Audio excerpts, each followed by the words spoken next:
ডাক দিয়া কয়, ও বাবা মোহাম্মদ, বিদায়ের ঘন্টা বেজে গেছে।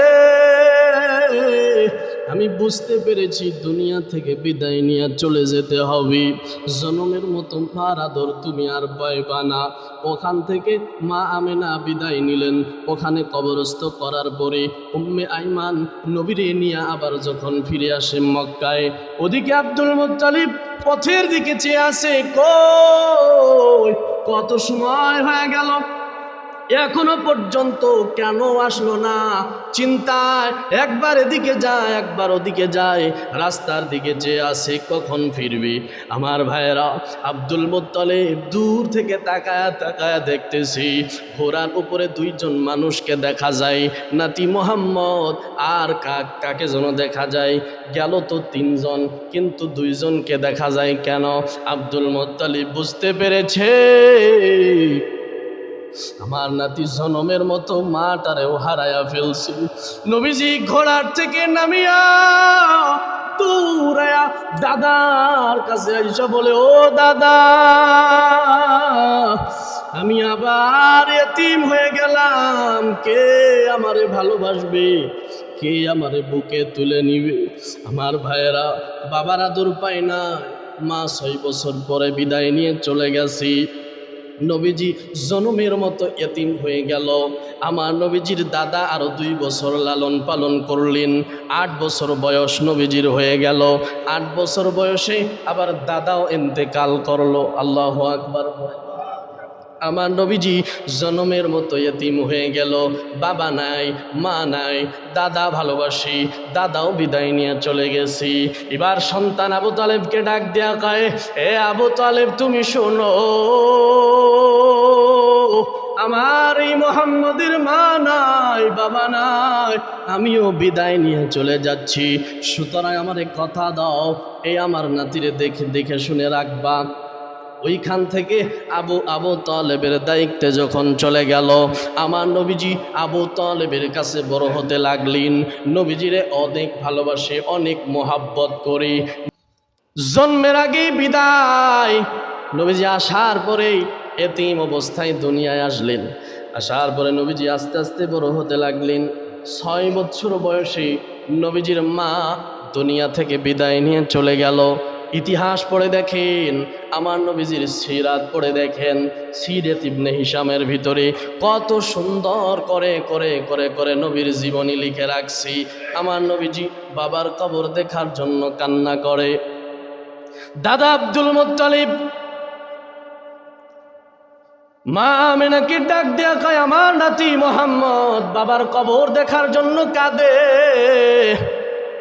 একজন দাসী উম্মে আইমানকে সাথে নিয়ে যাও, আমার নাতিরে বাবার কবরটা দেখায় শান্ত করে আনো।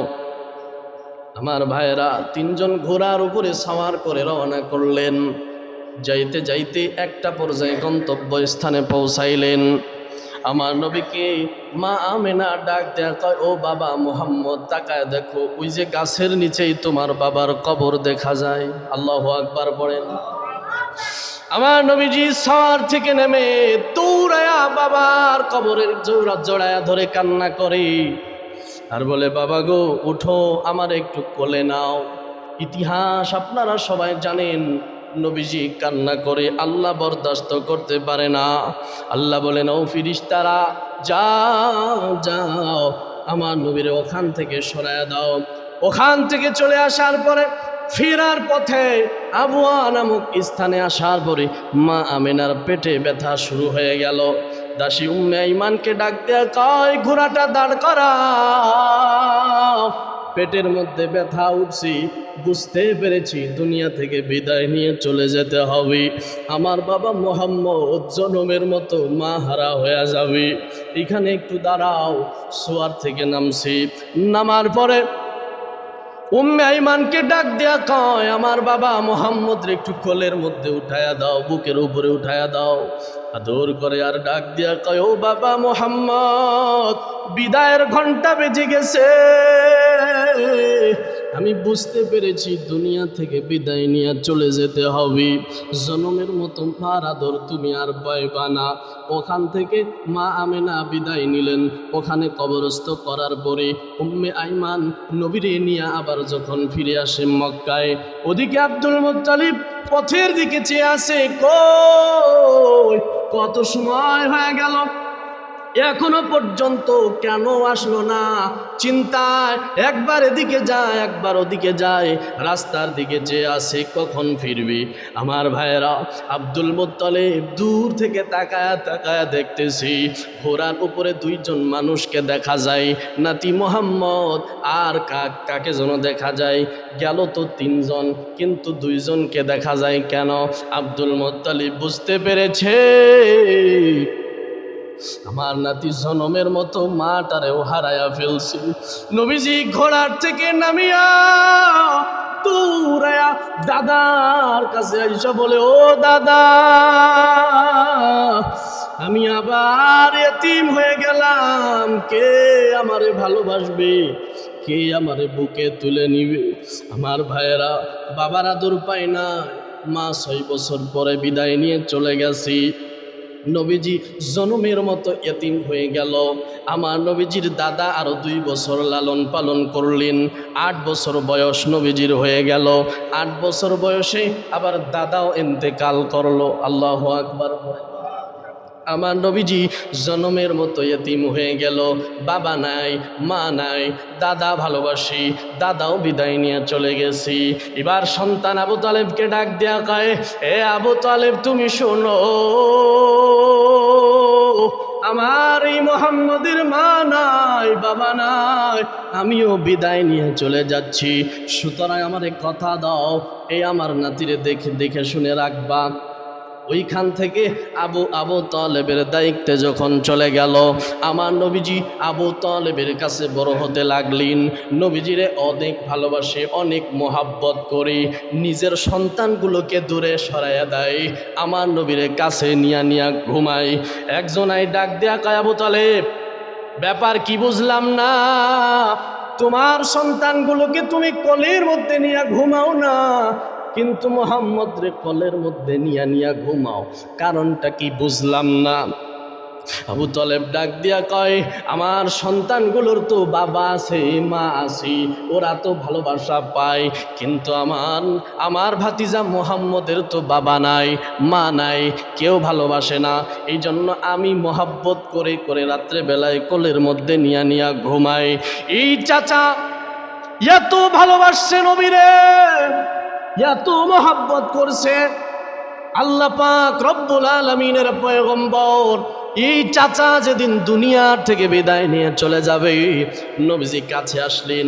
বানোয়াট কথা বলি না, তাফসিরে জালালাইনের ভিতরে সুন্দর করে ঘটনাটা আছে। আমার ভাইয়েরা, যখন নবীজি আয়েশা বললেন, ও চাচা, আপনি আমারে এত ভালোবাসেন, আপনি তো বুঝতে পারেন যে আমি আল্লাহর রসুল। চাচা আবু তালেব ভালো করেই জানে যে আমার ভাতিজা মোহাম্মদ আল্লাহর রসুল, এরপরেও কালেমা পড়ে না। মানুষে কি বলবে, এলাকার মানুষেরা মুখে চুনকালি দিবি যে আবু তালেব সারা জীবন দেব দেবীর পূজা করেছি, আবার শেষ বেলায় এসে ধর্মান্তরিত হয়েছে, মোহাম্মদের ধর্ম গ্রহণ করেছে, লোক লজ্জার ভয়ে কালেমা পড়ে নাই। আবু জেহেল তো আশেপাশে তাল দেওয়ার জন্য নেতা, আপনি যদি কালেমা পড়েন অবস্থা কি হবে? আমার ভাইয়েরা, তাফসিরে জালালাইনের ভিতরে আসছে, যখন আবু তালেব ইন্তেকাল করবে খবর পাঠায় দিয়েছে, আমার ভাতিজা মোহাম্মদের কাছে খবর দাও, চাচা তো বেহাল দশা, মনে হয় দুনিয়া থেকে বিদায় নিয়ে চলে যাবে। সুতরাং জান্নাতি ফল মূল নিয়া সেজন্য আমারে দেখতে আসে। সুবহান, যদি বিশ্বাস না করতো এই কথা বলতে পারতো। বলেন, জান্নাতি ফল নিয়ে আমারে দেখতে আসো। আমার নবীজি কথার উত্তরে জবাব দিয়া বললেন, ক্বালু ইন্নাল্লাহা হাররামাহুমা আলাল কাফিরিন। আল্লাহ বলছেন, জান্নাতি কোনো নিয়ামত কোনো কাফেরের জন্য জায়েজ নাই। আমার ভাইয়েরা, আবু তালেব দুনিয়া থেকে বিদায় নিয়ে চলে যাবি, এমন মুহূর্তে কালেমা পড়ে নাই, নবীজির জীবন দিয়া ভালোবাসছে, এরপরেও কালেমা পড়ে নাই। নবীজি বারবার আল্লাহর কাছে হাত বাড়ায়, আল্লাহ আয়াত নাজিল করে নবীরে জানায় দিয়েছেন, ও নবী, ইন্নাকা লা তাহদি মান আহাব্বাতা ওয়ালাকিন্নাল্লাহা ইয়াহদি মান ইয়াশা। ইন্নাকা নবী, আপনি যারে ভালোবাসেন, মান আহবাবতা, আপনি যারে ভালোবাসেন, ইচ্ছা করলে আপনি তাকে হেদায়েত দিতে পারেন না, হেদায়েত দেওয়ার মালিক কে? জোরে বলেন, হেদায়েত দেওয়ার মালিক কে?